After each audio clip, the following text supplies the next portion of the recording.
आज हम एग्ज़ाम में आने वाले कुछ और रेलगाड़ी के प्रश्नों को हल करेंगे। जैसे दो रेलगाड़ी जिनकी चाल 3:4 के अनुपात में है, समानांतर पटरियों पर विपरीत दिशाओं में जा रही है।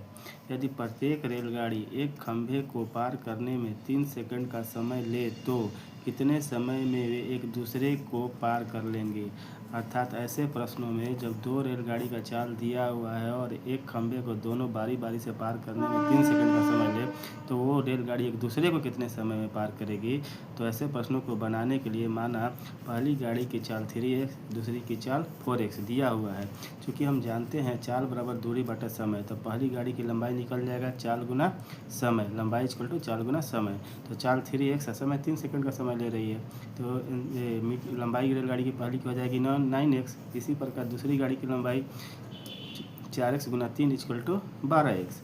अब एक दूसरे को पार करने में लगा समय कितना समय लेगी, तो चूँकि समय इक्वल टू दूरी बटा चाल, तो रेलगाड़ी जब भी किसी गाड़ी प्लेटफॉर्म या पुल को पार करती है, किसी गाड़ी को पार करती है, तो अपनी लंबाई और दूसरी गाड़ी की लंबाई को ही पार करती है। तो पहली गाड़ी की लंबाई प्लस दूसरी गाड़ी की लंबाई बटा अपेक्षिक चाल।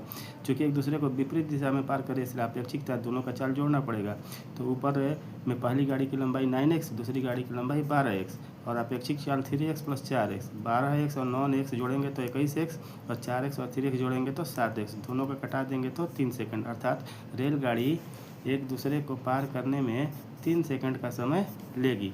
ठीक इसी प्रकार हमारा दूसरा प्रश्न है, एक रेलगाड़ी बिना रुके औसत चाल 90 किलोमीटर प्रति घंटा है। अब बार बार रुकने के कारण इसकी औसत चाल 80 किलोमीटर प्रति घंटा हो जाती है। कितने मिनट प्रति घंटे रेलगाड़ी रुकती है। तो ऐसे प्रश्नों को बनाने के लिए पहले हमें कुल तय दूरी जो संभावित है वो निकालना होगा, जो दोनों के चाल के लघुत्तम समापवर्तक से निकल जाएगा। अर्थात 90 और 80 का एलसीएम निकालेंगे तो 720 मीटर आएगा।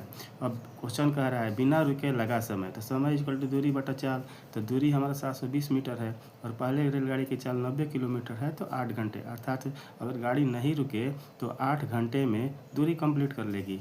फिर रुक रुक कर लगा समय, तो चूँकि समय इक्वल टू दूरी बटा चाल और दूरी 720 किलोमीटर ही है, 720 मीटर ही है, और चाल हमारा दिया है 80 किलोमीटर प्रति घंटा की रफ्तार। इसको घटाएंगे तो 9 घंटे आएगा। अब चूँकि 9 घंटे में रुकने का समय 1 घंटा इक्वल टू 60 मिनट है, इसलिए 1 घंटा में गाड़ी कितना रुकेगी, तो 60/9। इसको हल करेंगे तो 20/3 इक्वल टू 6.2/3 मिनट आएगा। अर्थात प्रश्न जो कह रहा है कितने मिनट प्रति घंटे गाड़ी रुकती है, तो 1 घंटे में गाड़ी 6.2/3 मिनट रुकती है। Thank you.